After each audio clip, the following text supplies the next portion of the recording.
émission bu bees tax waaw walla deet. Waaw. Aha. Deet. Salaamaaleykum maa ngi leen di nuyu bu baax maa ngi leen di bëggee tey Sada Boss ngeen am fii seen émission waaw walla deet. Deet. Waaw. Aha. Deet. mus nga dem tànn bee waaw man nag danaa dem tànn bi mën a samay xarit mais dama dem ba ci biir ba am kerse quoi dama am kerse bi bàyyi na parce que man samay xarit yi tànn bi bu mës a am ci town bi rek ma sama xarit yi ñu dem fa fu mën a am ñu dem fa léegi man nag man lañu wax ni comme man samay nopp dafa gudd quoi léegi ma nga maay bàyyi xel fu tànn biir am man leen fii la am kaay gi dem ana benn bis ma leen am na fu tànn biir am kaay da ngeen topp ma te billaahi xaw ma sax fu tànn biir am damaa dégg lu xaw a yëngu si kii yi dëkk bi rek ma yaakaar benn tànn biir la léegi après mën na leen kaay leen ñu dem foofu noonu ñu dem topp moom may jàdd di jàdd dugg mbedd ñu naan waa booy est-ce que ne ko sarab yi moom moo lay wax moom moo lay yóbbu ngeen nag nga ñuy yóbbu mu ne ko non kaay leen dem ba tànn bi am na ñu ne waa baax na ñu dem fu sori sax après ñu doo gis benn tànn biir foofu ñu la ñu ne ma fii la léegi gars yi ne ma yow nekkoo nit sa nopp yi am na lu si nekk. mus nga nelaw classe waaw mus naa nelaw classe benn ngoon la nii xam nga dama tàmmoon di nelaw ngoon nii après benn bis ma dem gontu tomante ne ba minute maa ngi toog nii di jàng de mais fu ma toog yëpp man maa ngi nelaw mais nag damay nelaw di nelawaale ak sama xel ko di xaw a gëmm nii bàyyi benn los mu wàcc waaw mais mus naa nelaw classe. mus nga fàtte xëdd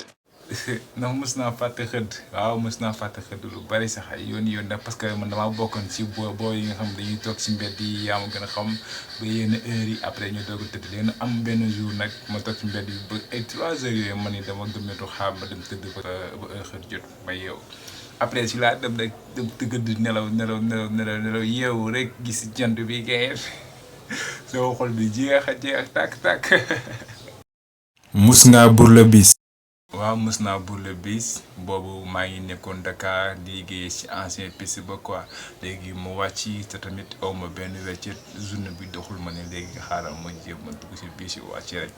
léegi si laa dugg quoi bu ma duggee ci biir bis bi nag fi ma toog yëpp maa ngi tiit na parce que dama am kersa bu fekkee ne dañ ma jàpp rek su boobaa damay am kersa léegi ma ne xaaral rek ma toog rek fu ma toog maa ngi ñaxte xet oto bi di dem contrôle ñëw dara ñëw ma dem ba dugg Cambérène oto bi freiné rek moo wàcc rek daw ay. mus nga joxe cadeau Saint-Valentin mus naa joxe ay cadeau quoi mais musuma joxe ay cadeau Saint-Valentin wax dëgg yàlla moom musuma ko joxe mais danaa joxe ay cadeau yu bokk ak Saint-Valentin. jigéen mus na laa dawloo waaw jigéen mus na ma dawloo ay yoon parce que su ma ñëwee ma wax la li nekk ci man ak tamit lu may yegg ci yow tamit soo ma ñaanee il faut ma mel na parce que des fois am na nay wax ak nit da nga koy bett quoi da nga koy bett léegi mais il faut nga mel ko mënta mu xalaat après boo xalaatee mu wax la xalaatam quoi mais man jigéen mos na ma dawloo ay yoon lu bari sax lu bari. mus nga xëccoo xuru xaru tabaski ba xam mus ngaa jooy xuuru xaru tabaski loolu ngay laaj man dama ko daan jooy loolu noonu waaw dama daan jooy affaire boobu xam nga yaa ma gën a xam su ko defee ma ne maapo bi yaa ma gën a xam. mus nañ laa ramasse yaakaar naa su ma fàttali ko benn yoon la quoi benn yoon la parce que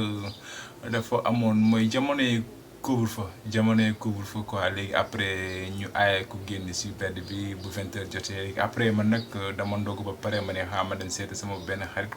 dem foofu toog fa ñuy waxtaan xam nga rek boo dogee pare da ngay bëgg waxtaan dem toog foofu waxtaan léegi après bu ma toogee ba 20h ma génn rek naka te gaa yaa ngi sama ginnaaw quoi mu dugg si gaale bi après ma ne waa gaale bi bu leen génn gaa yaa ngi ñëw quoi léegi fu ma waxee loolu ba dugg rek ndekete sama rakk bu góor bi taxoon na si buti bi di yéendu quoi rek ñu jàpp ko moom léegi bi nga jàppee ma xam ne ñu ngi koy yóbbu léegi man nag si laa génn quoi léegi ma génn la ñu ne ma yow la mën a ko du man ñu ne ma yow la mën a ko du man ma xam ni su ma demul ñu yóbbu sama yaay demoon naa bu tëb miir sax tëb miir laa bëgg mais après ma xalaat ni su ma tëbee miir ñu yóbbu sama rakk bi wala soit ñu yóbbu sama yaay après si laa dem ñu yóbbu ma gars yi jàpp ma yóbbu ma ci wëral ma tàngoor bi ba mu jeex tàkk après nag sama benn grand frère boo xam ne moom mooy oto bi quoi moom mooy dara oto bi après nag si la wàcc dagaan mais seen dagaan ma waa kii du saa dama ne ko mu ne ma lu tax ñu jàpp ma ne ko man damaa génn mi expliqué ko kaay après mu wax gars yi dagaan may libéré. Deet. Waaw. émission bu bees tax waaw wala déet dañ lay laaj sa jaar-jaar am na ay question yu reetaanlu émission bu neex da ngay reetaan te sa xol day neex. waaw day neex ba dàkk neex képp koo xam ne yitteel na la mën nga contacter si suñu numéro bi 77 286 11 89 wala nga dem ci suñu site internet yi. ñoo ngi leen di nuyu bu baax te di leen jaajëfal di rafetlu seen ànd ak ñun.